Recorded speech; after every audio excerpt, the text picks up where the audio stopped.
All right, welcome everybody. We are seeing in the White House press briefing room a very zoomed in lectern right now, but standing by for the start of yet another White House coronavirus press briefing. My expectation, as these have been becoming more and more dystopian, I would expect a ton of lies, a ton of deception. Whoa, we've got someone's nose right there, very, very close.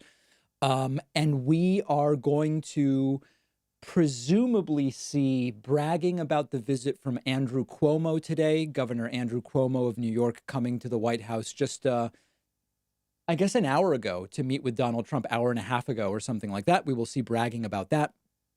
Despite a continued plateau of absolutely horrible death numbers, Donald Trump will continue to sort of pretend as though victory has already taken place and we've won this thing, despite the fact that it is absolutely not the case. And we're going to go through all of those numbers. We're going to have all of it today. So that's essentially the setup.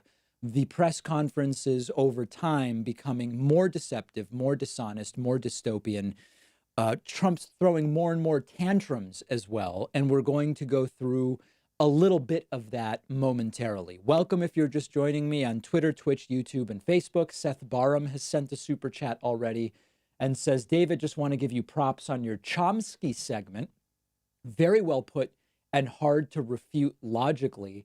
Also, our friend Frankie Mink has subscribed on YouTube. Hey, Frank, hope you're doing well. Frank has been a multiple time guest on the David Pakman Show. Very much appreciate the support.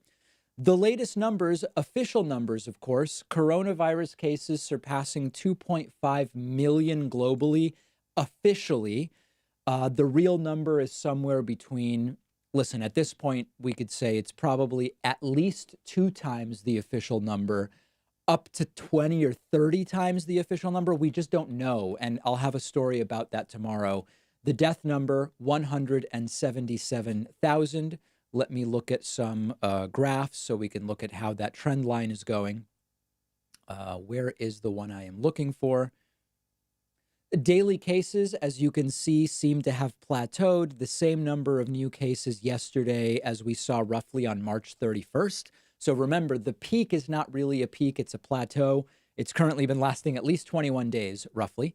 Here in the United States, the official case number is now 815,000. We have surpassed 45,000 deaths. The trend line is not good. Again, remember, Donald Trump is pretending like we've won. But as you can see here, we are here in a plateau that goes back roughly to April 1st. It's been 21 days. We expected it would be somewhere between 21 and 28 days of plateau before you start to see a decline. Maybe more concerning is the fact that the deaths are still coming fast and furious. Yesterday, 1939, but if you look at the numbers today, we're already at almost 2,600 deaths today, and it's only 5:20 p.m. Eastern time. I believe these reset at midnight GMT, which is 8 p.m. Eastern. So we've still got, oh boy, something weird going on with my hair. What is that? I showered earlier today because my schedule's all whacked, but something very strange, almost like a leech. Looked like a leech was crawling out of my hair there. That was weird. We will likely see this number hit 2,700, 2,800. The numbers are really, really bad. One other note, as we stand by for the Trump coronavirus press briefing, looks like we're at least 15 minutes away, if not longer. The most important sort of forefront in this fight is testing, okay?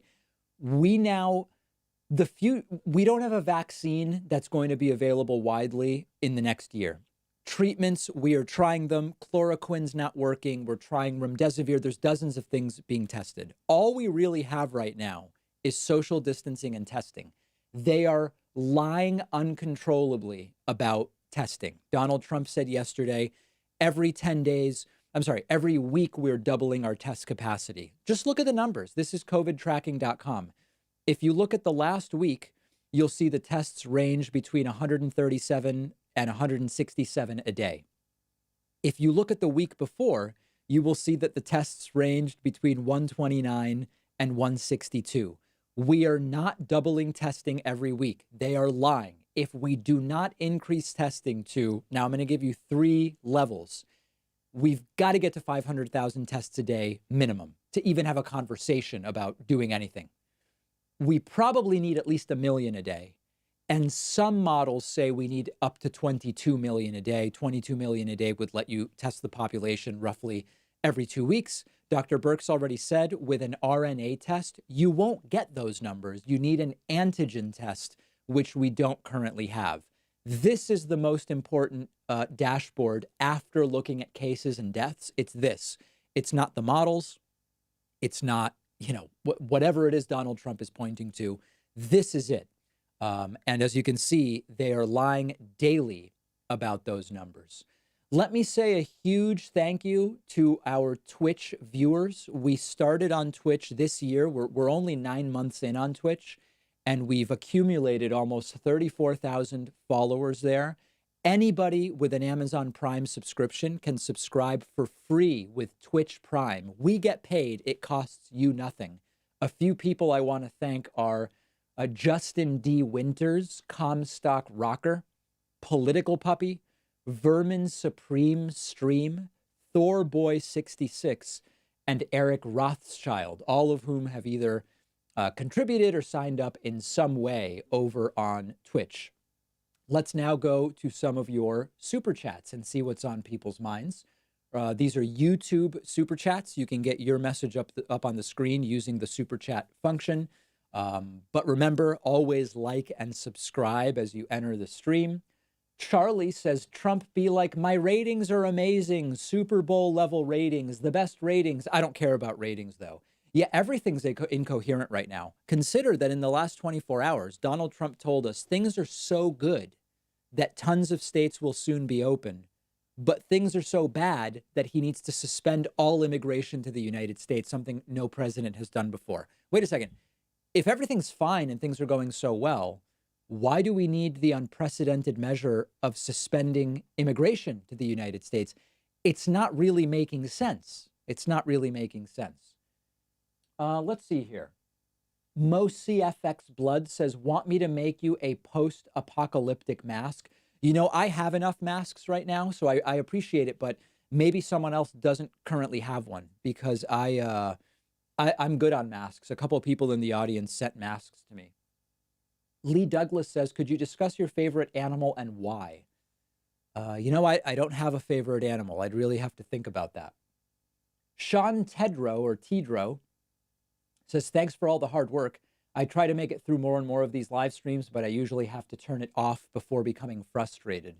I feel your pain. Ben Busink says, thank you so much for all of your great work. Do you have any news sources you recommend to subscribers and viewers? I try to avoid that because there's no way to really do something comprehensive, and no news source is like always right. So I try to avoid lists of media outlets. With total peace and love, I say that. Ratcracker says, who was involved in the debate that you moderated? I am unable to say at this point in time, but you will see very, very soon. Sarah S. says, do you watch or have you heard of China in Focus NTD? I have not. But I am now watching season 3 of Fauda on Netflix, which I have to tell you, it's probably the best current show on TV. And I try to avoid being hyperbolic when it comes to that type of thing. But it is arguably the best show on TV right now. Is this Bret Baier? And why does he look so physically odd? And why is he at the press briefing, I wonder? But is something about Bret Baier here looks really strange, doesn't it? Like what it's a very strange way to stand. I'm having trouble making sense out of it. Okay. Trevor R says, Dave, do you plan on debating any personalities taking an ever Biden stance? Probably not. Owl Aquatic says Senate passed the $480 billion at 5:15 brag session. Yes, Trump will be bragging about that as well. Nosavets Gaming says, David, do you see Cuomo emerging as a major player on the left after all this passes in the same vein as Rudy post 9/11? It's possible. It's possible. These are such unique circumstances that we really don't know what to expect. That's the reality. Paul J.M. says, hey, David, what did Trump mean yesterday with the Second Amendment and Virginia? Trump believes that people's guns are being confiscated in Virginia, and he's urging Second Amendment activists to liberate the state. If you've never heard, if those aren't double entendres for violence, then I don't know what are. Ashid Everton says, how was the recording yesterday? Very strong, and you will know more about that soon. Nasty Questions says, you know the only reason I'm here. Thank you for articulating what we are all feeling and thinking. Thank you so much. Erythropathak says, after putting on the masks, should you run around saying somebody stop me and give wedgies to people? Erythro, you've really got to up your game. Erythro, I think, tries to be provocative. He's been doing it for years, but I don't know that you're succeeding, my friend. I do appreciate the support, though. Ms. Smith says, awesome show, spreading your name as it is an honest, straightforward commentary. Thanks for what you do. Thank you so much. I really do appreciate that. Let me say thank you to a couple of really great people. Joseph Finn has just grabbed a membership on my website, joinpacman.com, and Ahmad Lawton has also grabbed a membership at joinpacman.com and is new member number 2. I'm limiting my membership mentions to just 1 per stream. It's a minute in a 3-hour stream, so I'm going to do that right now. We are mostly funded by our viewers. That means you, whether you're watching on Twitter, Twitch, Facebook, or YouTube. The most direct way to support us, where we keep the largest slice of every dollar, is my website, joinpacman.com. So consider grabbing a membership there. By any reasonable standard, it should take you under a minute to sign up.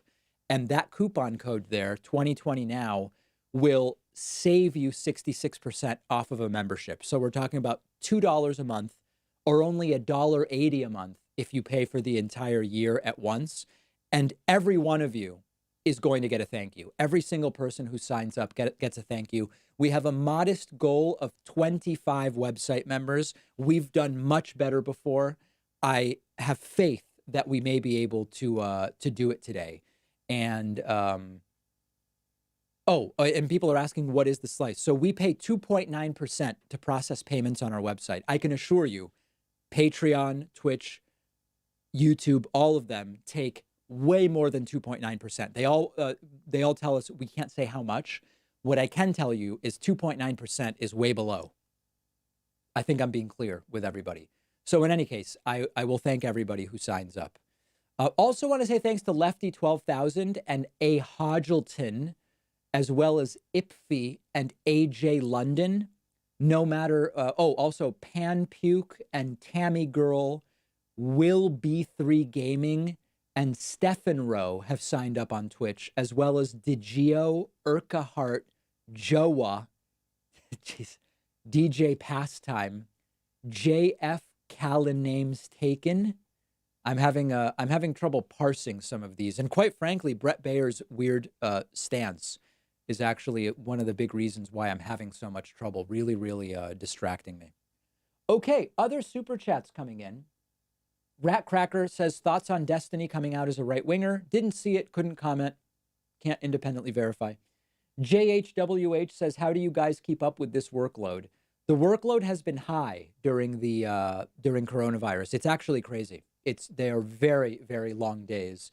And amazingly, we've done it all in the midst of YouTube revenue being down 35%. We're doing it all without cutting hours. That's the crazy thing. That's my goal and the commitment I've made to my employees, which is why it's just so tremendous, for lack of a better term, when folks, grab memberships or make a Patreon pledge or whatever the case may be. Okay. Paul JM says, was the debate between Sam Seder and creationist Cat? It was not. Very good question, but it was not. Ratcracker says, when are you going to debate Ben Shapiro? Anytime he wants.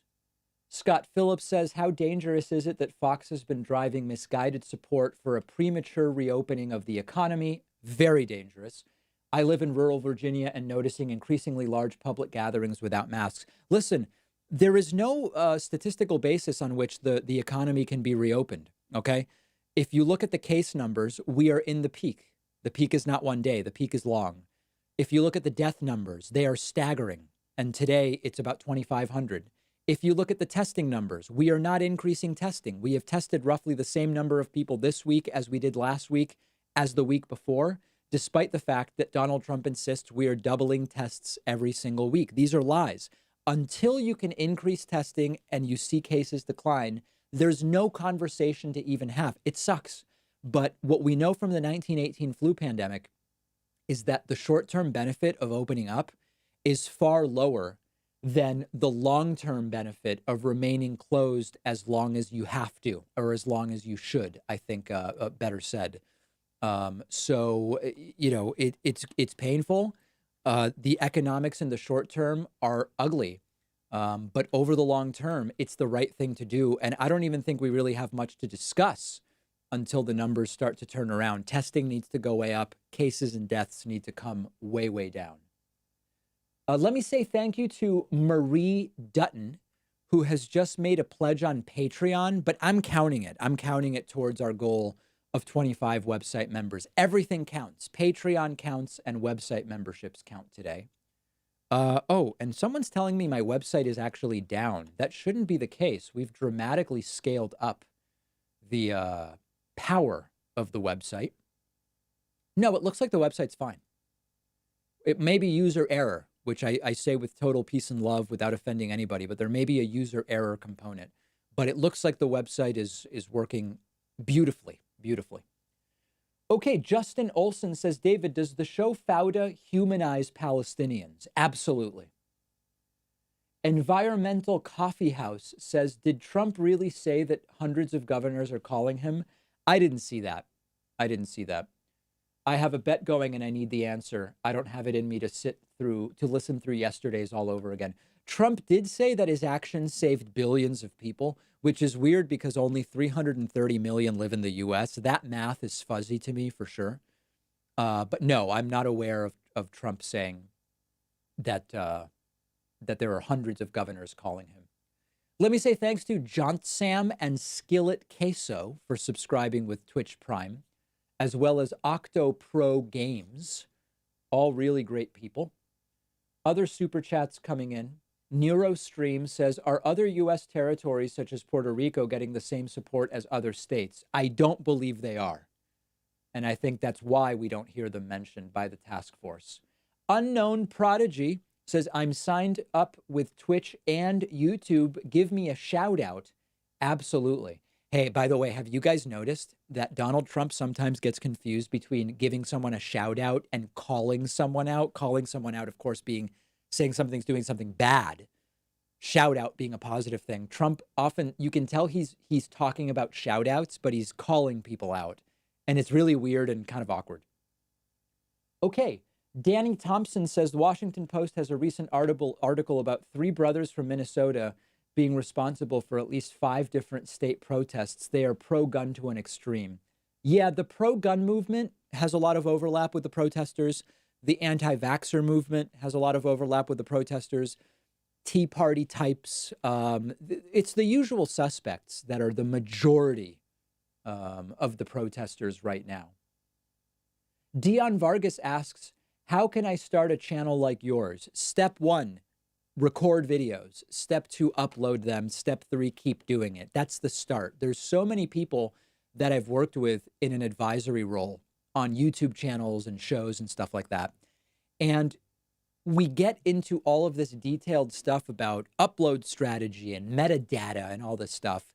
And they don't do the most basic thing, which is you've got to commit to a certain amount of content and continue uploading it, even if nothing happens for a while. We have almost 830,000 subscribers now, but after our first year, we only had a few thousand, but you have to keep going. That is always step 1. Unknown Prodigy says Twitch, YouTube, and Patreon, all 3. Well, thank you. I very much appreciate that. Let me get caught up on thank yous here before things get very, very ugly. John Baxter is new member number 4 today at joinpacman.com. Term 3 is new member number 5 today.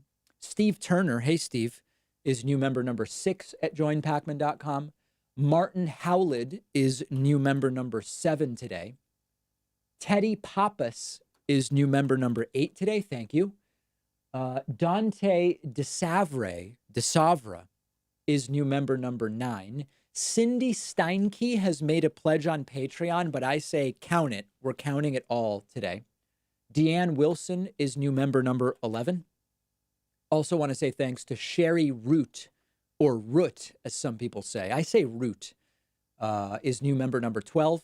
Lori Schock is new member number 13. And Chris Foley, hey Chris, is new member number 14. I don't know if that's the Chris Foley that went to UMass with me, or if it's just a random person named Chris Foley. But in any way, I'm predisposed to like you, my friend. I really appreciate the support. Okay, if you're just joining us, we are now 7 minutes past the rescheduled time for today's press briefing, originally scheduled for 5. Then it got to 5:30. Now it's 5:37, and we are standing by. The room essentially as full as it should be getting, so hopefully we get underway soon. If you are watching on YouTube, remember to hit the like and subscribe buttons. Both are completely free ways to support the streams. Other people who are sending me messages, Catherine Walsh has signed up on YouTube. Nemos says, global cooperation required to eliminate the virus? Absolutely. Absolutely. Matty Ice PVD says, David, original Pizzeria Regina or Santarpio's? I've never been to either. I know that that's, it's vile, but I've never been to either. Christopher Scott sends a super chat. Sarah Hawley says, on Twitter, Inslee sent Mike Pence a letter regarding testing. I did see that. Johnny Minogue says, what did Johnny say? Did you and Maddow used to go bar hopping back in your Northampton days? No, I've only bumped into Rachel Maddow twice in Northampton. Is this not Brett Baer? Now it doesn't really look like Brett Baer. Can somebody tell me for sure whether this is Brett? Oh, it is. Is that? It is Brett Baer. His behavior is extremely erratic during this pre-press briefing period. I don't know what is up with him, but behaving very oddly. That suit is tight, right? Tight suit. Okay. Incredibo TV sends a message with peace and love, David. Peace and love. Rat Cracker says, this is Alex Jones, huge ass, and Stephen Kenneth Destiny Bennell. You don't answer questions and deflect by saying, I didn't see it. A real shame. Dude, all you do is come here and try to get me to comment on things that mostly aren't true. Obviously, I'm not going to talk about it. New study out showed higher mortality rate with hydroxychloroquine. I do have that here. I had it pulled up for you. More deaths, no benefit from malaria drug and Virginia virus study. Again, all of these are relatively small studies. They're not often blinded, or they don't always have the right controls. This one's of 368 male veterans, but you might have noticed that Donald Trump hasn't said a word about hydroxychloroquine. He pauses between the two words. He hasn't talked about it for a week, and because it's not only not working, it seems to actually be hurting some people. And remember, I would be thrilled if hydroxychloroquine worked, but I told you about hydroxychloroquine along with about 5 or 6 other possible treatments weeks before Trump ever mentioned it. I'm not attached in any emotional way to it. Trump went crazy praising it like a miracle cure, and it appears to be a bad thing for a lot of coronavirus customers, as they're by default called. I want to say thanks to Heather Golub, who's new member number 15 today. Albert Nidzecki, oh boy, Nidzecki, I hope that's correct. You are new member number 16 today at joinpacman.com. Kathy Mata is new member number 17. And Tony Evett is new member number 18. Lastly, Teresa Copping is new member number 19 today at joinpacman.com. Thank you so much for the support. I so appreciate it. Very, very much so. Other super chats coming in. Owl Aquatic says, Maryland governor called out the maps yesterday as only labs with no tests available. They have capacity but 0 tests. We need a pointed, nasty question. Yeah, yesterday, this is what I'm talking about when I tell you that they're lying about testing. First of all, Trump said that testing is doubling each week. It's not. Look at the numbers from the past 7 days, and then look at the numbers from the previous 7 days and the 7 days before that. You see that testing is not doubling every week. Number 2, Yesterday, there was a direct question asked, what number of tests do we need and are there enough? And Dr. Birx pointed to a map of the testing labs. That doesn't tell us what we need to know. We're talking about how many tests can actually be done, not the number of labs. It's absolutely whacked. And they continue to spread disinformation about that. Let me say thanks to Melody Haynes, who has made a pledge on Patreon. And we're counting everything today towards our goal of 25. Also, Daryl Moss is new member number 21 today. Thank you so much. Christopher Scott sends a super chat. Richard Samble and Toby Allen II have subscribed on YouTube. Yulov says, David, can you pop a squat real quick for the boys? Maybe a little bit later. We'll see if that happens. And stand by for post press conference, and we can discuss that. H.A. Phillips has signed up at the soy boy level. How do people get the idea that that's a comment worthy of spending money on? But hey, we'll take it, you know. Christopher Scott says, what's going to happen to this here economy, Mang? And what happened to the hair today? Oh, if you're just joining me, I did shower before the stream today. So this is what we call the hair being under control. It's also getting so long that it's actually kind of falling under its own weight. So we may have peaked, and now we're going back the other way because it's getting heavier, and under its own weight, it's remaining under control. Okay, we should be minutes from the start of this fiasco, anticipating at least 2 tantrums from Donald Trump, anticipating some nasty questions, and hoping for some actual explanations about when we can expect testing to increase. If you're joining me on YouTube, remember to hit the like button and the subscribe button. Both buttons are free, much like the ban hammer, which we just deploy freely. Like and subscribe are also completely free, and I encourage you to use them liberally. Brandon Humble says, have you heard about the new stimulus bill that passed? Where'd that go? And will it improve anything? I have not looked at the details of it yet, so I'll have coverage of that tomorrow, Brandon. Corey Keene says, sorry if you already discussed this. Did you see that video of the man say everyone's been vaccinated already in the press room? What's up with that? I did see it. I don't know what to make of it. I genuinely have no idea. Danny Thompson says, have we seen Alex Azar recently? Tried Googling, but nothing recent comes up. Probably bound and gagged and locked in a West Wing closet. We have not seen Alex Azar recently, and you're right to point it out. Paul Newman says, David, you are my silver lining in times like this. Thank you so much for being you. I will stop watching Trump's BS briefings today. It's too depressing. I understand. Shannon Turnbow has subscribed. Charlie says, LOL at Brett Bay are really getting to you today. Yeah, I don't know why his presence there is really agitating me. It's very weird. He's pissing me off. Mark Coleman has signed up. Daniel Rivera says, thoughts on oil prices going negative. Yeah, we actually have an interview publishing at 3 p.m. tomorrow where we discuss that. And I will allow the experts to comment tomorrow because they know more than I do. But we've got a great interview about that coming up.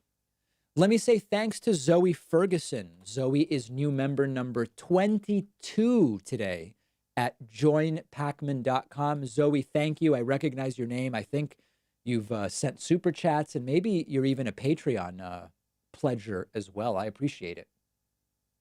Frank Mink says Steve Miller is a wannabe Joseph Goebbels. Yeah, in a sense. He is Jewish, Stephen Miller, but that's just a minor detail. Kristen Miller says, thank you. Nasty Question says, will there be any nasty questions regarding the Senate Intelligence Committee's findings? I hope so. They found that Russia interfered to help Trump in 2016. Big surprise. Wow. Shocker, right? Mary Warner says, David, do you think we'll ever see Trump be held accountable? Probably not. Also, Iowa hasn't even peaked yet, and governor is talking about reopening. Dangerous. So Stephen Mnuchin is here, likely because they are going to talk about all the great stimulus and not talk about deaths. We saw Dr. Birx enter. I believe this is Dr. Hahn. Is this the FDA guy? I think that's who that is. I'm not seeing Dr. Fauci once again. No Dr. Fauci once again. Gregory Waldron says, buy yourself. Whoa, what was that? Where'd he go? Gregory Waldron, buy yourself a new Pantera mask on me. James J says, just subscribed on YouTube. Thanks for the streams. Yes, take this advice from James. Hit that subscribe button. Here is Trump coming in. We are going to switch over to the C-SPAN feed because I find the audio to be more appropriate on it. Oh, there's an ad on C-SPAN. And they also show video of the reporters asking questions. So we've agreed that this is the feed that we prefer. We will be delayed by about 15 seconds, but I think we will all survive. Well, thank you very much, everyone. It's a very big day today. I want to start by saying that our love and prayers of every American continue to be with our fellow citizens who have lost a cherished friend or family member to the virus. Amidst our grief, we're making tremendous strides against this invisible enemy, thanks to our aggressive campaign against the virus and the extraordinary talent of our medical professionals. Looking orange and mortality pale rate remains roughly half of that of many other countries and one of the lowest of any country in the world. And that's due to a lot of things, but our medical professionals have been incredible.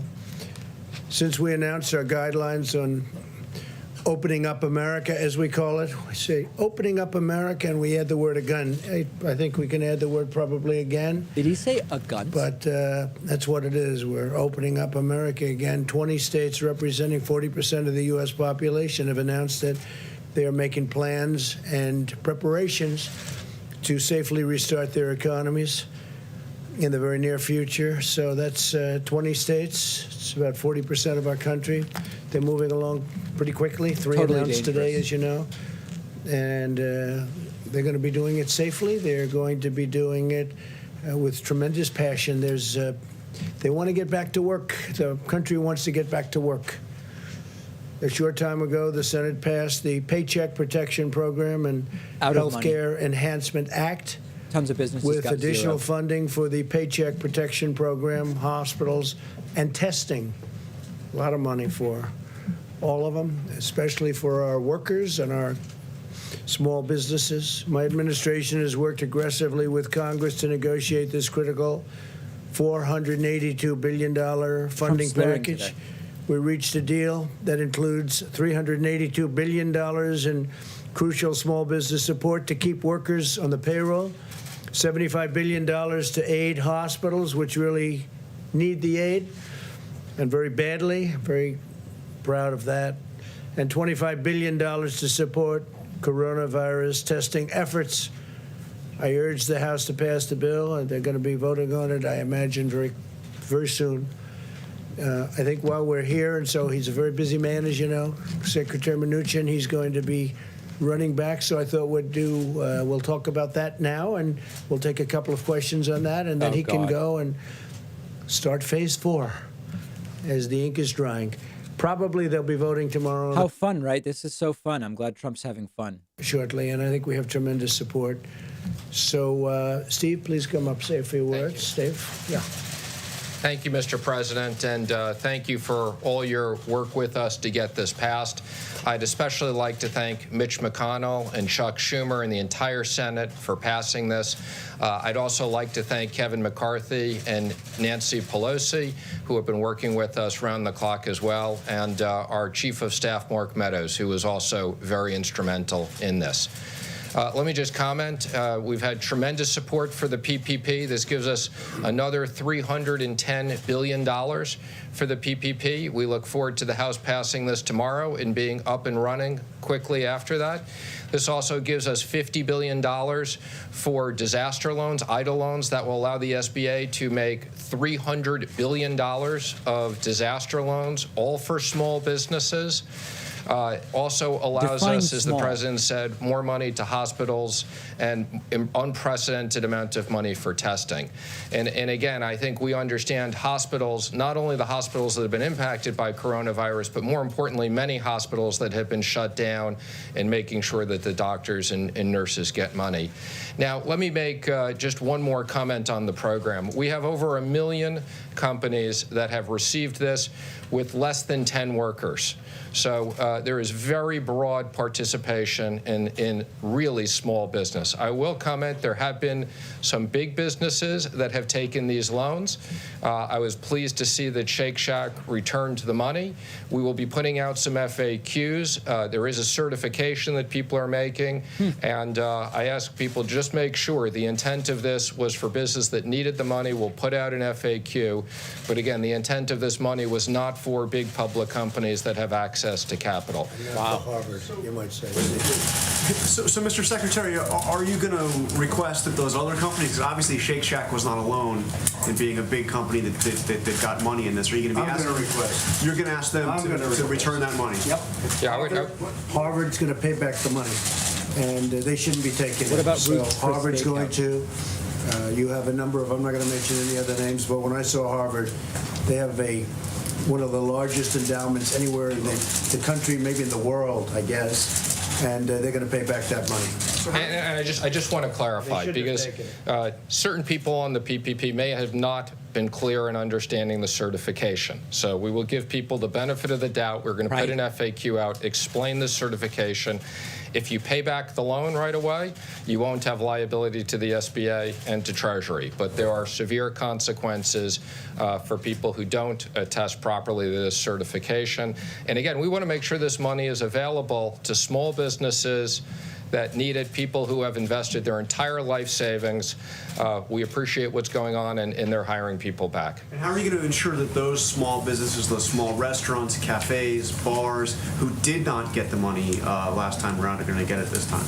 Well, as I said, there are a million of these companies that did get it that are very small. We're working with the banks. We're extremely pleased that the small banks did great. 20% of the loans were made by banks of $1 billion and less, 60% by 20 billion and less, and the big banks also. We want everybody to participate. There's now a lot of money back in the program, and we look forward to all these small businesses getting access to funds. Brett, it's great to see you here. Thank you, Mr. Secretary. Do you estimate how long this is going to take? That other pot of money obviously went quickly. Do you assume this is going to go quickly as well? Well, let me just say, we're pleased with the success of this program and how quickly this got up operationally. We've put out more money in these SBA loans than in the last 10 years of SBA. So I want to thank all the banks that have worked really hard. We knew that when we passed this originally, if there was full takeout, we wouldn't have enough money. That's why we've worked with Congress for more money. And this is going to, we've already impacted about 30 million workers. There'll be a lot more. So we look forward to this having a big impact on the economy. Yesterday, the president said he would look into the issue of felons, those with criminal convictions, getting access to some of these programs. I'm wondering if you have an update on that. Sure. So we worked with the White House on this. There were actually much more onerous restrictions in the SBA program. There were people who had misdemeanors that weren't allowed to access the program. It was much longer than 5 years.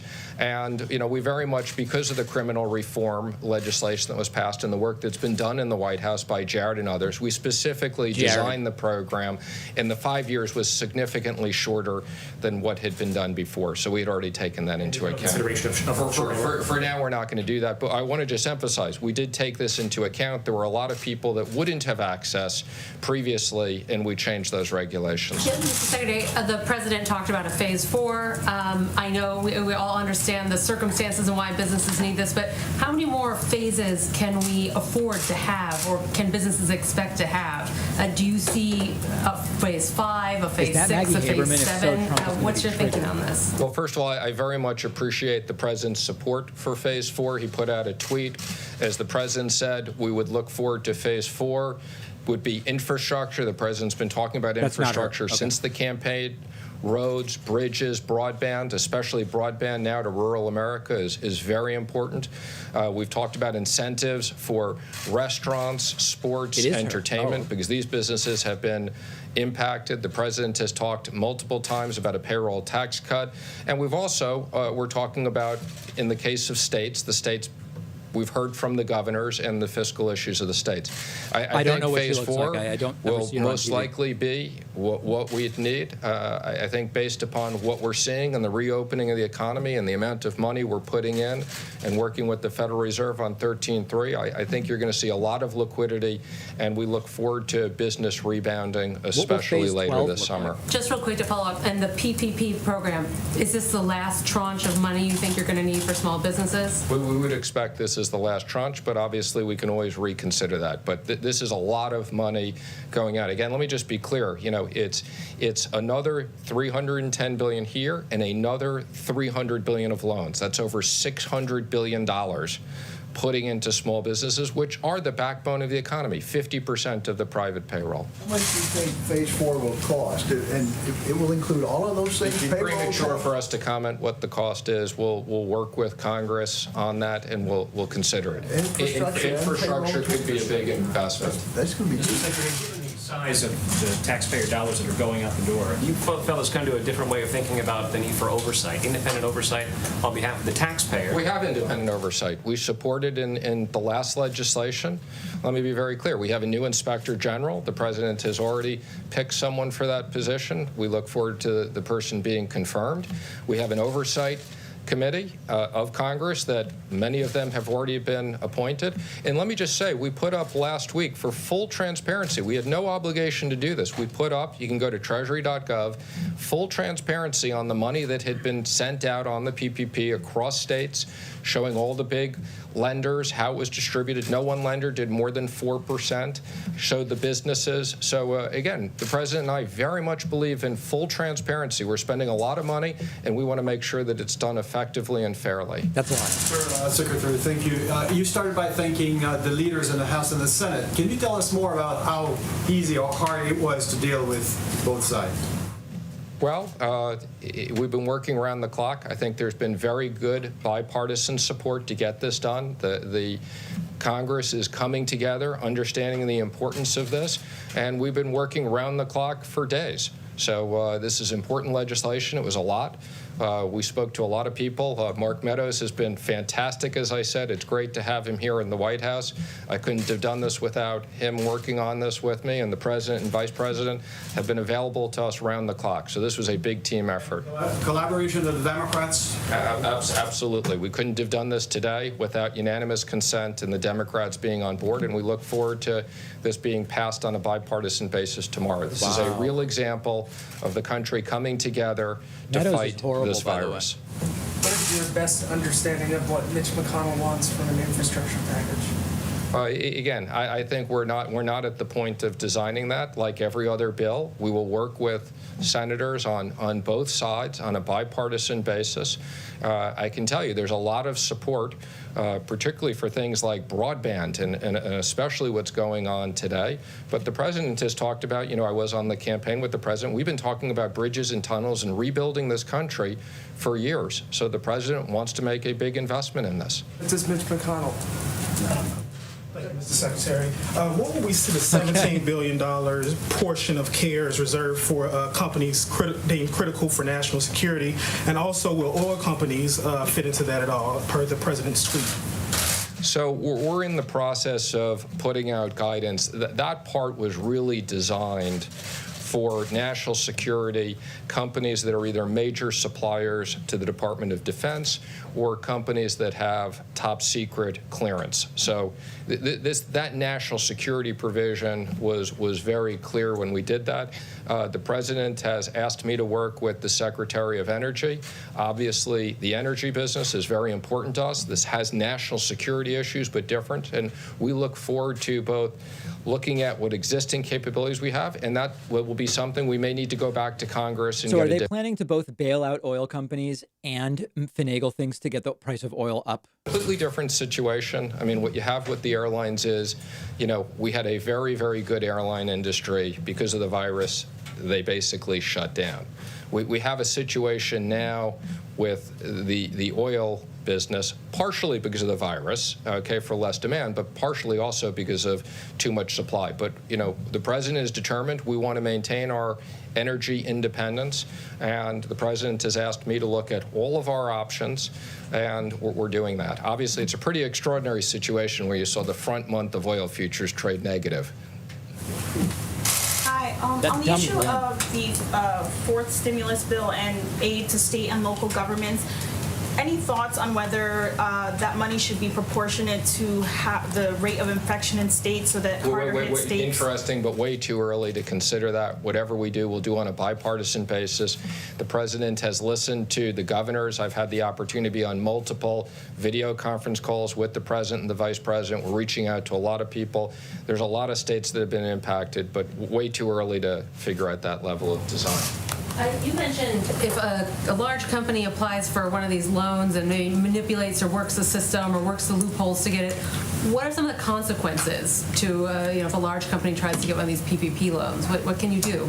Well, you used the word manipulate. I'm going to give people the benefit of the doubt. Again, we're going to put up very clear guidance so that people understand what the certification is, what it means if you're a big company. Again, there is a provision for, where there are multiple affiliates that people can access this, but the intent was not for companies that have access to plenty of liquidity and other sources. And again, if to the extent these companies didn't understand this and they repay the loans, that will be okay. And if not, there'll be potentially other consequences. Can you talk about what those consequences could be? Again, you can look at the certifications. They're quite significant. Do you have an estimate of how many jobs have been saved with all the money that's gone out in PPP so far? Well, I can tell you the PPP so far is over 30 million jobs. And again, that doesn't account for other money that we've sent out. And again, we're very pleased. The direct deposits have gone out. We've started sending out the checks. We're also going to be supplementing our capability and sending prepaid debit cards so we can get money out quickly to people. So everything that the president has had us working on is providing significant stability in the economy while we're dealing with this difficult time when, for medical reasons, we've closed down major parts of the economy. Thank you very much. That was a very nice question. A little propaganda to kick things off. It'll be nothing compared to what we're about to see. That was a nice question, actually. It's a good question, too. So the noble fight against the invisible enemy has inflicted a steep toll on the American workforce. As we all know, millions of Americans sacrificed their jobs in order to battle the virus and save the lives of our fellow citizens. We have a solemn duty to ensure these unemployed Americans regain their jobs and their livelihoods. Therefore, in order to protect American workers, I will be issuing a temporary suspension of immigration into the United States. You heard about that last night. Yep, we covered that. By pausing immigration, we'll help put unemployed Americans first in line for jobs as America reopens. So important. It would be wrong and unjust for Americans laid off by the virus to be replaced with new immigrant labor flown in from abroad. We must first take care of the American worker, take care of the American worker. This pause will be in effect for 60 days, after which the need for any extension or modification will be evaluated by myself and a group of people based on economic conditions at the time. Notice that things are so great that 20 states are opening, but for 2 months he needs to stop all immigration because things are so uniquely bad. Doesn't make sense, huh? Cards, big factor, will not apply to those entering on a temporary basis. As we move forward, we'll examine what additional immigration-related measures should be put in place to protect U.S. workers. We want to protect our U.S. workers, and I think as we move forward, we will become more and more protective of them. This pause on new immigration will also help to conserve vital medical resources for American citizens. A short break from new immigration, depending on the time we're talking about, will protect the solvency of our healthcare system and provide relief to jobless Americans. Today, Vice President Pence visited the hardworking men and women of General Electric Healthcare in Madison, Wisconsin, Oh, boy. who are working 3 shifts a day to quadruple their production of ventilators. We're way ahead of schedule on ventilators, as you know. That's why it's never brought up by the media. They don't Well, like as to you know, bring things ventilators up aren't when the we're issue now. Testing it. doing so well. GE is also working with Ford to make 50,000 ventilators in the next 100 days, more than our entire country typically produces in a very long period of time, doing that in a matter of a few weeks and a few days.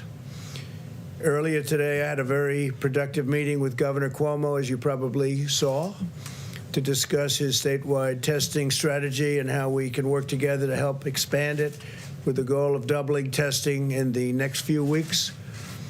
And New York State will be continuing to control the testing of their citizens and will also manage their state and local laboratories. They have a lot of great laboratories there. Need tests, though. More than anybody would ever have known, frankly. The federal government will work along with the state on the national manufacturers and distributors. Is he high right Together, now? we'll all work together to help them secure additional tests, and we hope that this model will work with the other states as well. I think it will, for the most part. New York has a lot of very exceptional laboratories, but most of the states do. You saw the chart yesterday. Most of the states do. So this is the new thing. They talk about the number of labs. The labs may be processing 0 tests. New York, and I can say very honestly with New York State and New York City, they've been terrific to work with. The New York metropolitan area has been the epicenter of the outbreak here in America, and the federal government has spared no expense or resource to get New Yorkers the care they need and the care they deserve. We've sent over 5 million masks. We had 5 million masks, and now that number, as of about 2 days from now, will be more than doubled. Thousands of ventilators. In fact, so many ventilators that the governor is going to be sending up some to Massachusetts and a couple of other locations. We have a great deal of ventilators, which people thought would be impossible about a month ago. Thousands of hospital beds, and the USNS Comfort was sent, as you know, to New York, and it was originally for more of a normal medical purpose, and we changed it over so that it could take care of people that had the unfortunate circumstance of going through the problem that we know so well. Unfortunately, that we know so well. I said from the beginning that no American who needs a ventilator would be denied a ventilator, and we have kept that promise all over the United States. Think of that. Other countries are desperate for ventilators. They have many deaths because they don't have a ventilator. And I've asked Andrew if we could bring the Comfort back to its base in Virginia so that we can have it for other locations, and he said we would be able to do that. Javits Center has been a great help to them, but we'll be bringing the ship back at the earliest time, and we'll get it ready for its next mission, which will, I'm sure, be a very important one also. But it was an honor. They reconverted it after it got there into handling an event that they were not expecting to be handling. The FDA has now authorized more than 50 diagnostic tests, including, as of late last night, the first test that a patient can take home.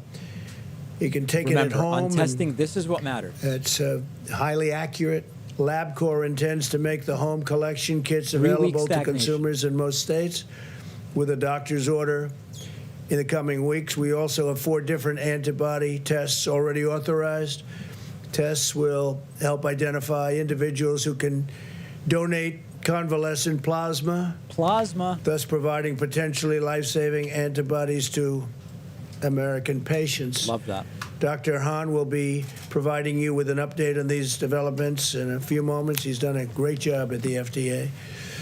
We continue to gain ground in the war against the unseen enemy, and I see light at the end of the tunnel. I actually see a lot of light at the end of the tunnel, and we're starting the process. We're starting a very, very powerful, important process. You see that people are getting very anxious. They want to get going. They want to get back to their jobs.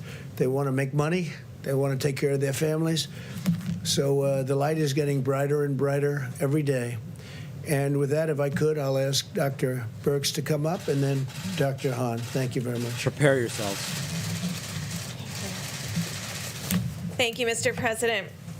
So looking at all of the information across the United States, we do see improvement across all the large metros. I know you know that we've been talking about the New York metro area, New York City, Rhode Island, Connecticut, Long Island, and really we do start to see improvement there, and we see improvement even now in Rhode Island and Connecticut.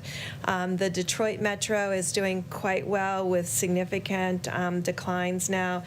New Orleans is nearly back to their baseline of where they started for new infections. We also are seeing improvements in Chicago and Boston, and that has been a great concern for us over the last several weeks, but they appear now to be flattening. Both also Philadelphia and Houston, Atlanta, Nashville, Baltimore, Indianapolis, and St. Louis also appear to be flattening. The D.C. metro area, we don't see a decline yet, so hopefully all of you are still social distancing and doing everything that you can. I wanted to remind everybody of 2 points. When we brought up and the president put out the guidelines for opening up America again, it was very clear to use data and to really work together to mitigate against any resurgence, and also critically to protect the vulnerable.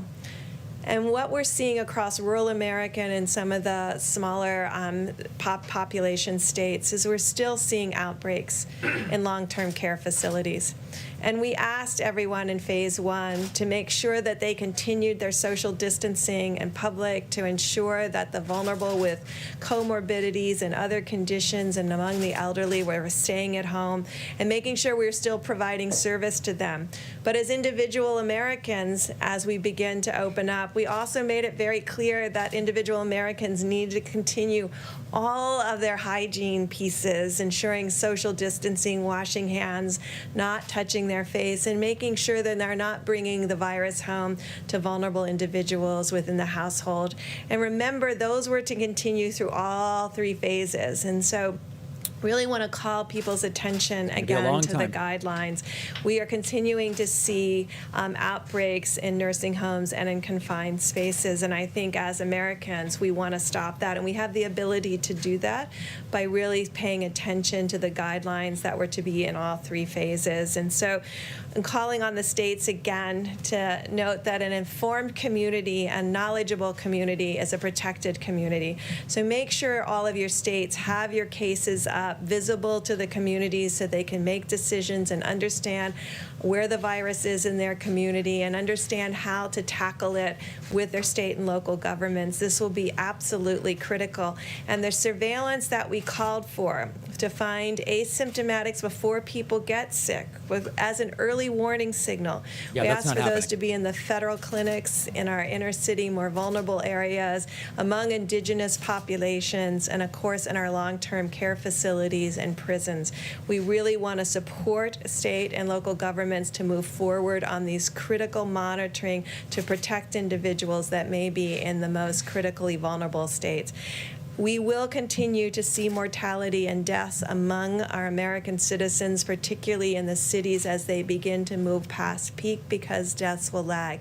And so we really need to continue to unite and really, really, really support our healthcare providers who are still on the front lines. They have been on the front lines now for weeks and weeks and weeks. And so no matter what city they have been in, they have not seen the relief that we've been able to talk about at the light at the end of the tunnel because of the delay in hospitalizations and deaths. So to our healthcare providers, to our respiratory therapists, and to everyone in the labs, thank you for the work that you're doing to protect Americans and give us one of the lowest mortality rates in the entire world. Thank you. Thank you very much. Any word on when we're going to do more tests, anybody? Thank you, Mr. President. And I just want to echo what Dr. Birx said just a few short months ago. I was one of those doctors on the front lines, and I know how terrific they're working and how well they're doing for the American people. And a shout out to them for just the wonderful work that they do every day. So President Trump asked the FDA to remove all unnecessary barriers that were in place to help with the development of both diagnostics and therapeutics, and we have done that. I'm here to give you an update on FDA's efforts around serologic tests, which, as you know, are antibody tests, which detect in the blood the natural immunity that someone might develop in response to an infection, in this case, COVID-19. We don't know yet. These aren't diagnostic tests, but these are tests that actually detect the antibody, so an indication that one has had the infection and has responded. And I think it's important for everyone to understand that the timing of the response of the antibody to the infection isn't completely known, but we know that it takes some time to actually develop that. And there's two types of antibody responses that can be detected. And the antibody tests are just one piece of the larger response that you've heard in the America Returning to Work plan that the President has, with the task force, has developed. And this pandemic is truly unprecedented in nature, and you'll see reports around the world of different antibody tests that have been used. And I think that's a reflection of the fact that we're just learning and beginning to understand what that response looks like. And many of these tests have different characteristics that allow to detect at different points in the infection. I do want to address one issue that we are laser focused on at FDA, and that is in an effort to provide laboratories and healthcare providers the early access to tests. We issued a policy earlier in March that allowed test developers the opportunity to quickly get their tests to market and address the needs of the nation as posed by the epidemic. In March, we provided this regulatory flexibility to manufacturers, and here's what we required of them. The manufacturers had to validate their tests. We call it self-validation, similar to what many test developers in the world have done. They had to notify FDA that they had performed that validation. And then they had to label their products appropriately in the package insert with information about the validation, as well as the fact that it's not a diagnostic test, that it's an antibody test.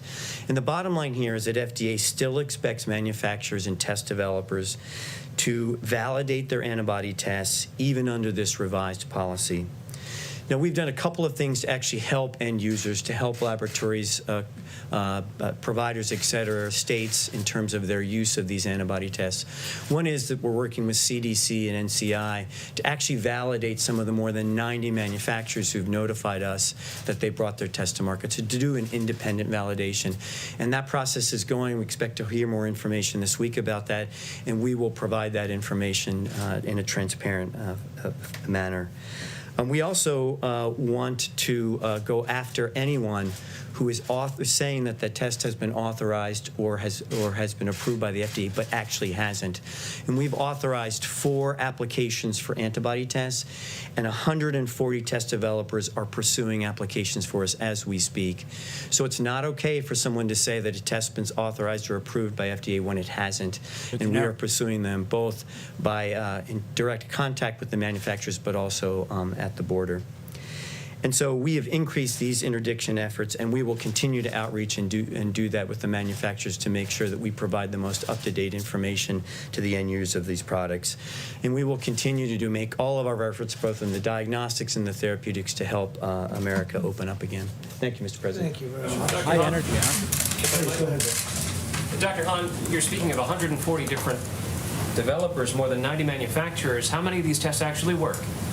So as I mentioned, the 90 that have come forward and said they're marketing in the U.S., they are required by us to have self-validation, and they're required to label that appropriately in their package insert. Some of those have and they worked also said that terribly. what we're doing is we're working with folks around the country, but here at home at the U.S. government with the NCI and CDC to validate some of those tests that have come forward to us. So we're actually doing some independent validation. What have you found so far?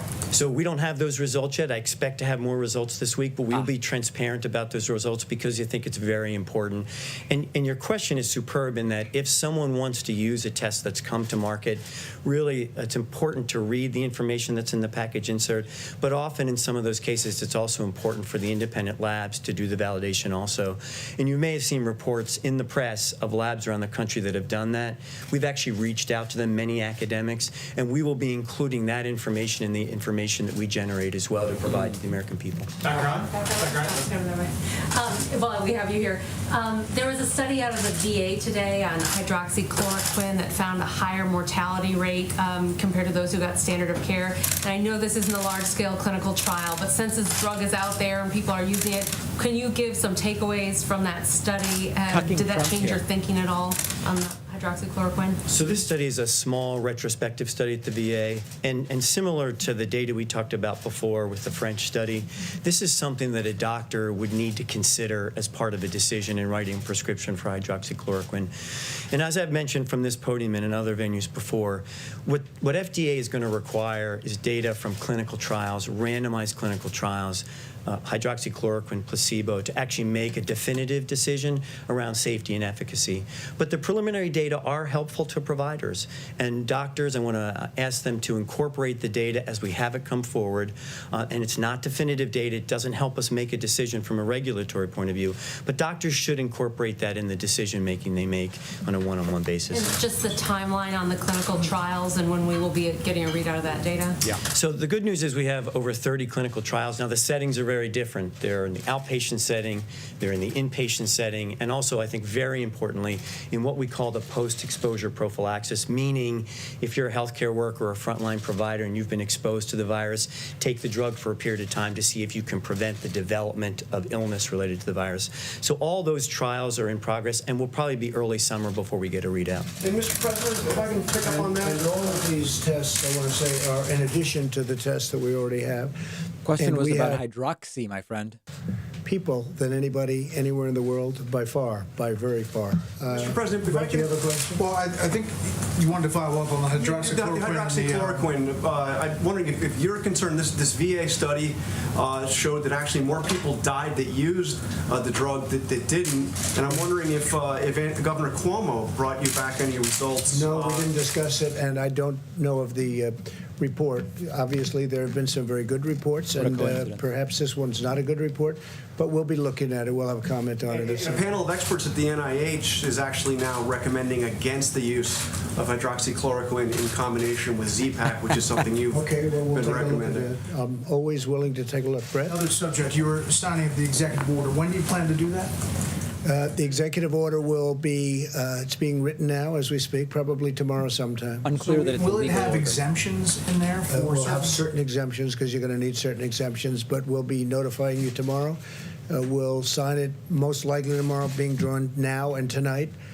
And it's something we have to have in this country. We have to have it. So for the people who say it doesn't track with opening up the country to shut down immigration across the board for companies that, and the pipeline that's already in place, what do you say to them? Well, I think it really does. I think it's very strong, obviously, and it's countrywide as opposed to specifically like China or some of the other ones that I've shut down.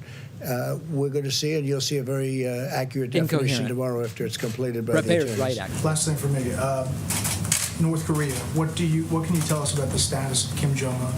Well, these are reports that came out, and we don't know. We don't know. I've had a very good relationship with him. I wouldn't, I can only say this: I wish him well, because if he is in the kind of condition that the reports say, that the news is saying, that would be that's a very serious condition, as you know. But I wish him well. And we've had a good relationship. I've said it, and I've said it many times. If somebody else were in this position, we would have been right now at war with North Korea. And we're not at war, and we're nowhere close to war with North Korea. So I just have to say to Kim Jong-un, I wish him very, good luck.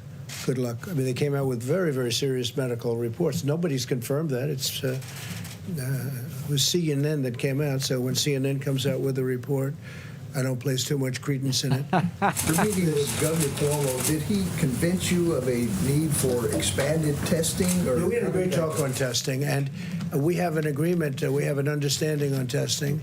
They have labs, tremendous labs, as you know, in New York, especially labs in are not the issue. Manhattan area, but all over the state.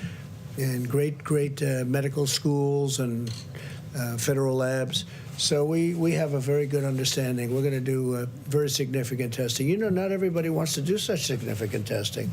Well, testing. medical experts do. is good in some cases, and in some cases it's not. You have governors that don't want to go all out on the testing because they think they can do it in a different manner and do it better. But we had a very good meeting today. The governor and I had a very good meeting. Is there more federal aid that can be used to help governors who want to expand testing? Because we keep hearing that all day long. We have Governors want $25 more. billion, and that's a tremendous amount of money. That's much far more money than, in my opinion, that we'll need. And again, already we're testing more by far than any country. I think I read yesterday a Not per report that capita. we've done more than everybody else, every other country combined. And I think our people should be getting a lot of credit for that. So updated We've done a numbers, lot. even if you remove tiny countries like San Marino, we are still only 28th in testing per capita. Mr. President, just back on the executive order for a second. You mentioned there are going to be some exemptions. We're reporting right now that it only applies to employment, green cards for employment, but not for those for Well, it is immediate green family. cards, but we're going to be reporting on that later on. It might be tonight or tomorrow. We'll give you an exact report. You consider people who may be worried about the ability to bring immediate family members into. No, I think it's been covered pretty accurately in this case. I think most people know what it is, and some people will be able to get in. We have to do that, obviously, even from a humane standpoint. But there'll be some people coming in. But it's a strong order. It's a strong order. It involves a big circle, as you know. Please. Are immigrants who are already in the country, are they at greater risk of deportation based on this order? I don't think so. They're not supposed to be here. You're saying they're here illegally? Is that what you're saying? Well, for example, if an immigrant is here for a court order, right, are they at risk of deportation? Well, if a based court on order, this? then you have to go to court. So then the judge would make a determination as to whether or not they're going to be staying. But if they have a court order, they won't have to leave until they go through that process. So we'll see what happens. But with the court, and there are some with court orders, that means they have a trial coming up. Please. Yes, so obviously on the immigration executive order, you've raised concern for a long time, even in good economic times, about immigrants taking Americans' jobs. So under what conditions would you consider lifting this halt on immigration? Well, we're doing, yeah. Or is this sort of an opportunity to address what you've seen as a problem for a long time? Well, I think, look, right now, obviously, we had the greatest economy in the world, and then one day we had to shut it down. They said, you have to shut it down. We did the right thing, because I think we would have had 1 million or maybe even 2 million or maybe more than that deaths. So we did the right thing. But certainly this would pertain. I mean, when you look at it right now, the last thing we want to do is take American workers' jobs. It's one thing when we were essentially, they used to call it full employment, and it's another thing right now. Right now, we have people that have lost their jobs, and we hope they're going to come back and come back fast, and then we can have an even he doesn't deeper know how long discussion. it'll But last. right now, we have to have jobs for Americans. Would you have any sense of, like, if unemployment gets to 4% or 5%? You know, people who are We'll have to see. I mean, I hope we're in that position to have that debate. Right now, we're not in that position. Right now, we closed down the largest economy, the greatest economy in the history of the world. It's the most successful economy. When you look at the stock market, we're breaking records virtually every week, sometimes every day. And stock market's still not doing badly considering what this country has been through, which really tells you how strong it was in the first place. But no, I hope we're going to be able to have that discussion. I hope we're in a position. That's like a good discussion to have. But that'll be a little bit later. Brett? I have a question for Dr. Birx about the CDC director said in an interview that perhaps this second wave of the coronavirus in the fall could be worse because it is timed with the seasonal flu. Just wondering if you could talk about that in context of as you're opening up the country and these guidelines that you've laid out. Yeah, so we were very clear in the guidelines that we believe we can monitor communities at the community level by using the influenza-like illness and the syndromic respiratory and gastrointestinal components of this particular virus.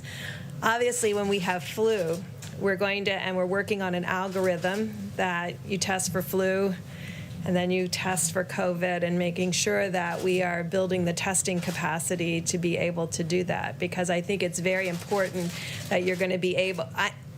On the Question was, surface, could wave 2 be worse? when they come in with early flu and early COVID can look very close to get identical. So we need to have testing in place to be able to separate and ensure those patients receive the best treatment.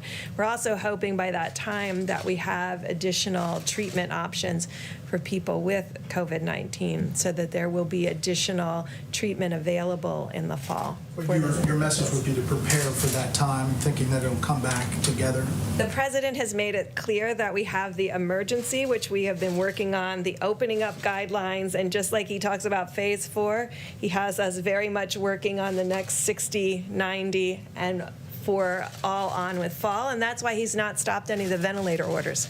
It's very What a great important that we president, huh? have a completely refreshed and a comprehensive stockpile going into the fall, and I think that's why we continue to bring in those shipments and work on the ventilators so that those would be available not only for the United States, but certainly if other partner countries have this level of tragedy. So you agree, if I can follow up on that? So you agree this could come back actually worse in the fall? I don't know if it will be worse. I think this has been pretty bad.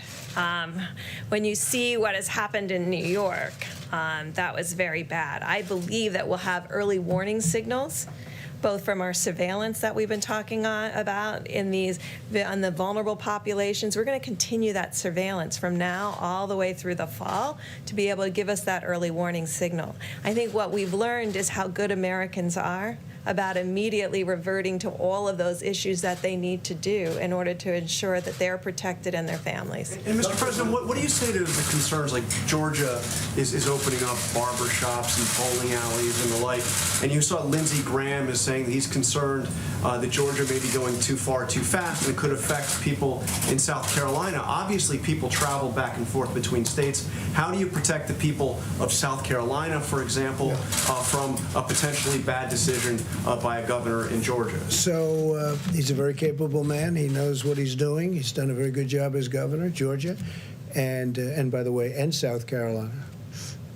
Governor McMaster also. So you have two very capable people. We're going to find out. And in fact, I'm scheduled to speak to the governor of Georgia in a little while. But we'll find out. Lindsey Graham's concern that what happens in Georgia can affect South everybody. I have Carolina. a concern about what happens everywhere. I mean, we've got those concerns. And as far as coming back, if they do come back, and they could come back together with heavy on the flu and much lighter on, because I really believe we'll be able to put out the fires. You know, it's like fires. And we've learned a lot. You know, we've become very good at this. When you look at what's happening, when you look at the numbers coming down, a lot of states are in really great shape. You're going to see a lot of openings. But I'll be speaking to the governor of Georgia in a little while. Okay? Mr. President, so the American people need to be prepared for going back to social distancing, even if things relax over the summer, but come the fall, if the virus comes back in coincidence. Well, I could see them, and I'll speak for the doctor, and if you'd like either of you to say, but I would say that you keep away until this thing is gone. It's going to be gone at some point. It's going to be gone. And I would say you keep away and you do the social distancing until such time as you know it's gone. We'll know when that time is. Your executive orders to last for 60 days. How will you decide whether to extend it? Does it Well, I'll look at the depend on- economy. I'll see where we are with the economy, basically, and I think I'll have a very easy decision to make. I hope that the economy is going to be great by that time, but we'll see. But right now, in light of the fact that Americans are out of jobs, I can't be taken in. Roll it for another 60 days, or Well, I could roll it for 30 days, or I could roll it for much more than 60 days. We'll have to take a look at the time, but we'll be looking at 60 days, and we'll see what it is. Yeah, in the back. And there is reporting that you... Under immigration order. That's all right. You go. Why don't you go, and then you. Okay, on the immigration order, we'll continue with that. There is reporting that you may actually sign a second order to even limit more those exemptions that you were just talking about. Can you confirm that It you could are happen considering? if I want, but I won't be doing it tomorrow. I'll be signing the primary order, and then we have a secondary order that if I want to do that, we'll make that determination. We can do that. Yeah, we can do that at a little bit different time if we want. But that is under consideration at this time, a second order? Secondary orders, yeah. Please. Thank you, Mr. President. I have two questions, one from me and one from a reporter who couldn't be in the room because of social distancing. One from him, one from That's the seat. This is a print good. seat. So my first question is about your immigration order.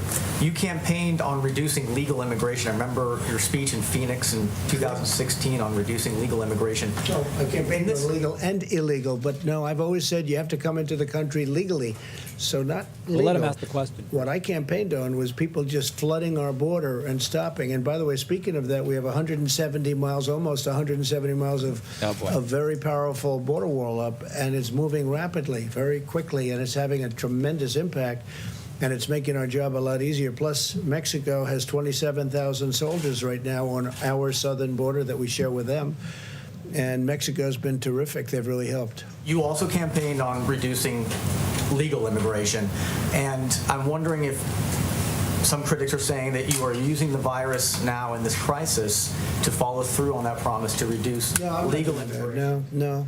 Well, I want people that are in this country, I want our citizens to get jobs. I don't want them to have competition. We have a very unusual situation where something came in that nobody has seen for many, many decades. Probably 1917 would be the closest analogy if you look at it, when you look at the contagion, the kind of contagion we're talking about. So no, I'm not doing that at all. I want the American worker and our American citizens to be able to get jobs. I don't want them to compete right now. There's a big difference when we have a full economy, and frankly where some of the companies, we have many companies moving in where they need workers. That's a big difference between that and where all of a sudden a lot of people lose jobs. As you know, a lot of farmers rely on seasonal migrant workers that come in on the affected.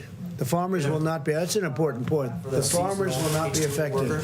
Yeah, that's a very important point. I mean, it's a great point, actually. I'm glad you brought it up. No, the farmers will not be affected. They've had cases where they stopped everybody from coming in, and all the farmers went out of business. They were literally out of business. You remember that, Brett? It was not so long ago. But it's easy. It's easier to stop everything cold than it is to plan it so that the farmers have the people that have been working on those farms for many years, and that's what we're doing. No, the farmers will not be affected by this at all. If anything, we're going to make it easier, and we're doing a process that'll make it better for those workers to come in, to go to the farm where they've been for a long time. Now, for a question from a reporter who's out of the room, this is from the Washington Times, Tom Howell.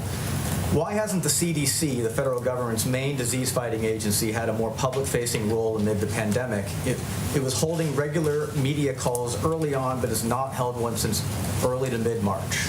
Well, I can't tell you that. The CDC has been terrific. We've worked with them very closely. They were very much involved, even in the border decision that I made last night. And the director's doing a good job. And we have always, whether it's Tony or Deborah or Steve, we have always a lot of people up. And certainly, as you've seen, the director's been here a lot, right? He's been here, he's been sitting here, he's been speaking a lot. No, CDC is very much involved in everything we've done. More calls. The director of the CDC said the protests against stay-at-home orders are not helpful. You've encouraged some of these protests. What are your thoughts on the CDC director saying that these protests are not a good idea? People, look, it's not a question of helpful or not. People want to get back to work. And I've watched some of the protests, not in great detail, but I've seen that, and they're separated. There's a lot of space in between. I mean, they're watching, believe it or not, they're doing social distancing, if you can believe it. And they are, and they're protesting. But that's a lie. They're all crowded together. The groups I've seen have been very much spread out. Very much a lie. I think that's good. Look, people, they want to get back to work. They got to make a living. They have to take care of their family. They don't want to do this. It's, unfortunate, maybe one way or the other. Both are unfortunate.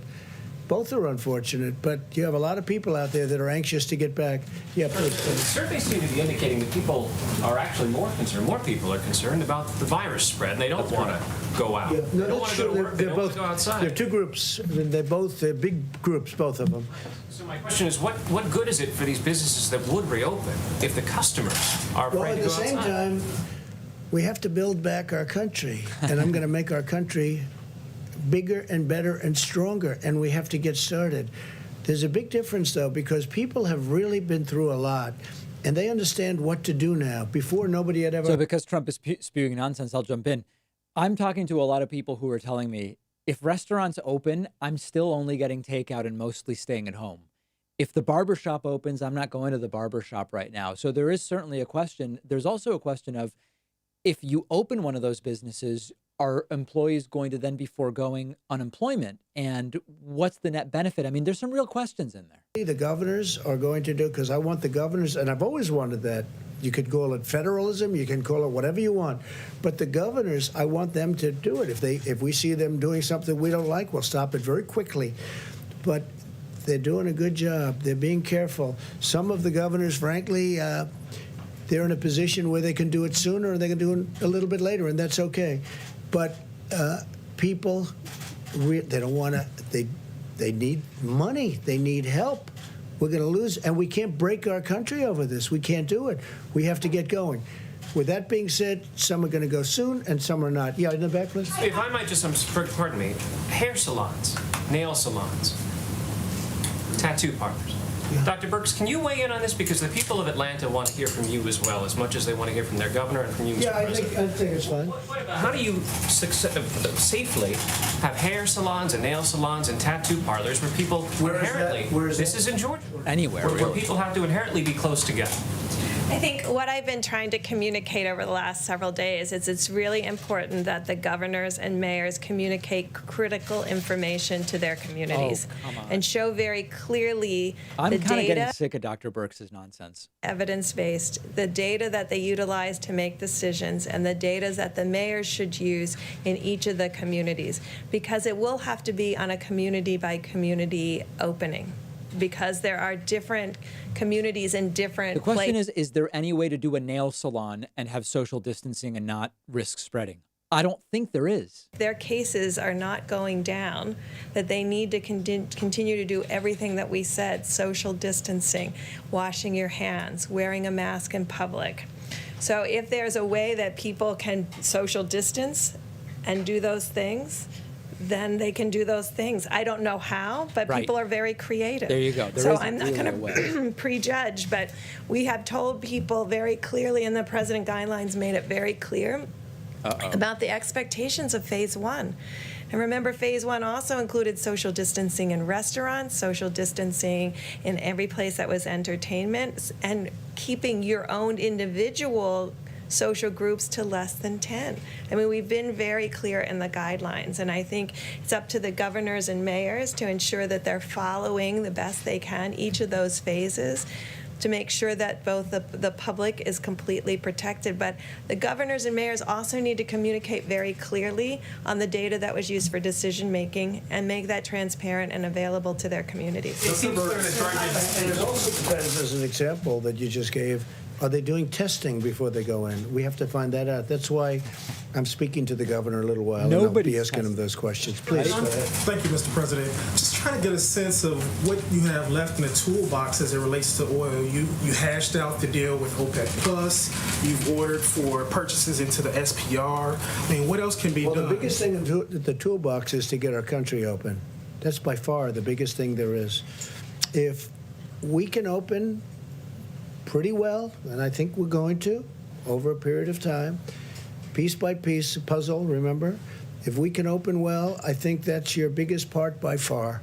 That's where the engine is, more important than any other thing that we can... We have an interesting interview publishing tomorrow where we talk about the oil situation. It's very interesting. Meeting with Governor Cuomo, was there talk about providing states like New York with aid in the fourth stimulus package? Wondering if you have any thoughts on whether that aid should be tied to infection rates, whether states like New York, New Jersey that have been hardest hit should receive more money, and also wondering if you have any thoughts on Mayor Bill de Blasio saying today that he'd like to host ticker tape parade of sorts once this is all over to honor the healthcare workers. As a New Yorker, have any thoughts? Frankly, that sounds like a good idea to me. When it's all over, it sounds like a great idea. They deserve it. They're warriors. They've done an incredible job. We mentioned briefly the state aid. We talked about that, Governor Cuomo and myself, and I agree with him. Parades may be over for 10 years. Most Republicans agree too, and Democrats, and that's part of phase 4. And I think infrastructure is going to be a big part. We have to rebuild our country. I mean, you take a look where we spend, and we go over this all the time, but $8 trillion in the Middle East. We want to rebuild our country, and that means our bridges, our tunnels, even schools. We're doing something with schools. We have to do our roadways. What's happened? We spend so much money on other countries that they don't appreciate it. Okay? They don't appreciate it. We're going to spend money now on our country. And it's going to be our jobs. And it's going to be our equipment. It's going to be made. Much of it is going to be made here. Hopefully, at some point, all of it's going to be made here, John. Mr. President, at that podium back on March 9th, Vice President Pence said that over 1 million tests had been distributed, and then he said, and this is an exact quote, before the end of this week, another 4 million tests will be distributed. Right. As you know now, 6 weeks later, we still aren't at 4 million tests. I don't know what to say. With the testing. Ready? Are you ready? Yeah. Again, I'll say it for the 5th time. We have tested more than any country in the world, and some of the countries are very big. Okay, more than any country in the world. We have one of the most successful, if you call, mortality rates, because one person, and I always say that for you in particular, one person is too many. But we've done very well. Our testing, if you add them all up, we've tested more. Now, I don't know what Mike Pence said, but I'm sure he could answer that question. He's at 4 million tests, and we're 6 weeks later. You ready? Again, we've tested more than every country in the world, even Just keep repeating put together. the same lie. So that's all I can say. Sadly, if you repeat it enough, it does become the truth. We'll be back tomorrow. I just want to go back to the China deal and the phase 1 of this China deal. Yeah. The flight ban is still in place. How confident are you that the Chinese are not going to invoke the natural disaster clause to just wait before getting into the Well, we're going to see. Look, there's nobody ever been tougher on China than me. And that means for 20 years, you go back 20 years. I probably got elected at least partially on the fact that I've been very tough. I said China's been ripping us off for years. I'd go into Michigan, I'd go into Pennsylvania, I'd make speeches unrelated to being a politician. I'd be invited, I'd be speaking to people, which I like to do because I love the people. I love the people of this country. Friendly guy. And I'd make speeches. Nobody, I'd say, how did you let this happen with China? I even asked the leaders of China, how did this ever happen? Where our country loses tens of billions of dollars a year. And I don't mean just tens. Take a look, 200 billion, 300 billion, 400 billion, 500 billion dollars a year. How did they ever let a thing like this happen? Now, if you look at this last year, the deficit went way down, and I'm talking about even before. Now it's much different. But a lot of things are happening. Great things were happening, except all of a sudden, out of nowhere, came the invisible enemy. And we think we know where it came from, and we'll be talking about that probably a lot. But came the invisible enemy. There's been nobody tougher than me on China. I have no guarantee that they are going to go ahead with this. But if that happens, we'll do a termination, and we'll do what I can do better than anybody. Yeah, please. Mr. President, on China, have U.S. intelligence analysts told you that they think that the virus escaped from a Chinese research lab, that it was Well, I can't tell you that. Have U.S. intelligence agents told me? I mean, what kind of a question is that? Do you feel I can't. Do you want me to tell you? Let me tell you what they told me. Look, they told me plenty. They told me plenty. It appears that that's... I wanted to follow up on, you said about the small business program, Harvard's going to pay the money back. How confident are you that you can claw back money for Well, I'm places going to have like to look. I don't like when Harvard, that has, I think, a $40 billion endowment or some incredible amount of money, that Harvard gets this money. Harvard should pay that money back. I want Harvard to pay the money back, okay? And if they won't do that, then we won't do something else. They have to pay it back. I don't like it. I don't like it. This is meant for workers. This isn't meant for one of the richest institutions, not only far beyond schools, in the world. They got to pay it back. I want them to pay it back. Yeah, Mr. President, your Florida clubs have had to furlough workers. That's true. Have you thought about asking your family members to maybe keep some of those workers on the payroll to help instead of sending them to the federal other companies do that? Yeah, in Doral, you're not allowed to have the golf courses open. You can't have the clubs open. You can't have anything. It's a big hotel and resort. And I think there's probably 700, 750 people. So you can't have anything open. And you say, what are we going to do? Have full payroll and have the whole place with, there's no income coming in. First of all, everyone's home, and they're supposed to be. Second of all, in Florida, you can't use golf courses. That one I'm not sure I agree with. You know, you have parks and golf courses where you have open space, but that's what it is. So I have others also. Then I have others in different states. I have a lot of different properties. But again, my children run them, and I love my children, and I wish them well. I look forward to comparing my numbers to my children's numbers. I think I'll do better. You haven't thought about asking if You want to see that? Well, the closed property is like, you know, you have to close them up, and then hopefully when things get better, we'll just open it up. But you can't have, you know, many hundreds of employees standing around doing nothing. There's no customer. You're not allowed to have a Got customer. it. He laid him off. Okay. So in some places He's it's not very involved, strict. but he laid him off. Yeah. New Jersey's strict. New York is strict. And you have to do what you have to do. And it's too bad. I feel so badly when I see that. I think that it's a tough policy, but I go by whatever the policy. That's a state policy in the case of Florida. You've communicated regularly with Kim Jong-un, the North Korean leader. Are you going to try to reach out to him to check on his condition? Well, I may, but I just hope he's doing fine. I mean, I've had a very good relationship with Kim Jong-un, and that's to the benefit of the country. That's not a bad thing. That's a good thing. And I'd like to see him be well, and we'll see how he does. Again, I don't know that the reports are true. Do they have a line of succession as far as you know? I don't want to ask him that. I have asked him that, but it's not my. It's believed that the Kim Jong-un's sister, who's often with him in public events, would be the next in line. Please. Can I follow up with Dr. Birx for a moment? Dr. Birx, if you don't mind, I just wanted to follow up on the question we were asking you about with social distancing in some of these states.